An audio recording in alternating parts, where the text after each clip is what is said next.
Selection ng Philippine Women's Volleyball lineup for the AVC Cup, pinutakte ng ilang fans ni Alyssa Valdez. Matitinding komento nagsilabasan sa social media. Hindi na nga ba deserving si Phenom sa national team? Pero before we begin, please don't forget to subscribe, like and comment on this video. I-click din ang notification bell para lagi kayong updated sa Creamline happenings.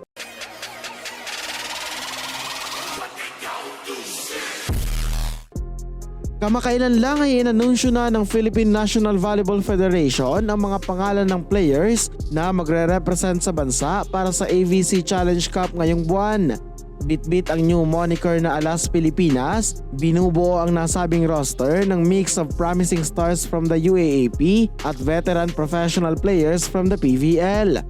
Pangungunahan nga ang national team ni 8-time PVL best setter and 4-time PVL MVP Gia Morado de Guzman.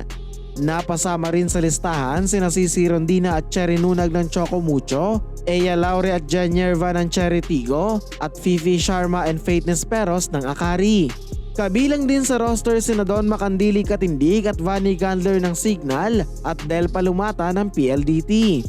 Napunta naman ang remaining slots kina UAAP MVPs Bella Belen at Alyssa Solomon, DLSU Stars Angel Canino, Julia Coronel and Thea Gagate at UE Rising Star Cassie Dongallo.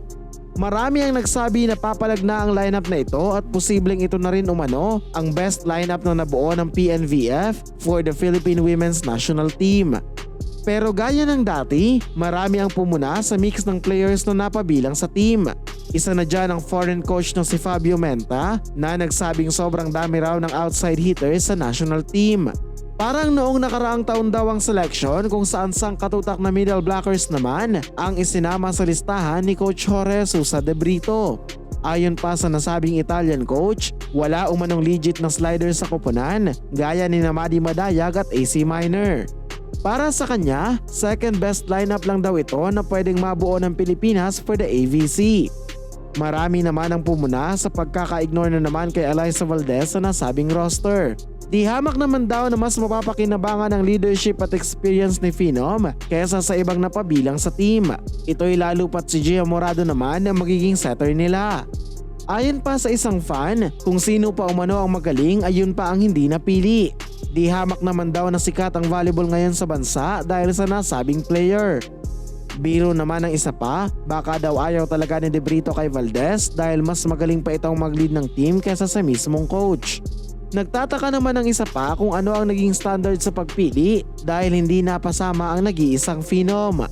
Kung may galit sa non-inclusion ni Valdez, ang iba naman ay nagsabing okay lang na wala si Alyssa para makapag-fully recover siya from her knee injury.